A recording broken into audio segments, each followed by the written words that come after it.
নেমে আসছে ভয়াবহ বিপর্যয়। কয়েক ঘন্টার জন্য পৃথিবীর আড়ালে চলে যাবে শক্তির একমাত্র উৎস সূর্য। ফলে দিনের বেলাতেই অন্ধকারে ছেয়ে যাবে পৃথিবীর বড় একটা অংশ। মূলত আগামী 8 এপ্রিল বিরল এক সূর্যগ্রহণের সাক্ষী হতে চলেছে বিশ্ব।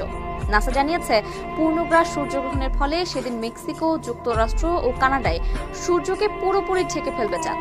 ফলে দিন হবে রাতের মতো অন্ধকারাচ্ছন্ন। যেসব প্রাণী রাতে সক্রিয় থাকে তারা জেগে উঠবে দিনের বেলাতেই। বিশেষ চশমা ছাড়া বাইরে বের হলে স্থায়ীভাবে ক্ষতিগ্রস্ত হতে পারে দৃষ্টিশক্তি। এমন ঘটনায় নড়ে চড়ে বসেছে মার্কিন প্রশাসন। যুক্তরাষ্ট্রের দিনটিতে শত শত স্কুল বন্ধ ঘোষণা করা হয়েছে, জারি করা হয়েছে জরুরি অবস্থা। বাসিন্দাদের প্রয়োজনীয় পণ্য মজুত রাখারও পরামর্শ দিয়েছে স্থানীয় প্রশাসন।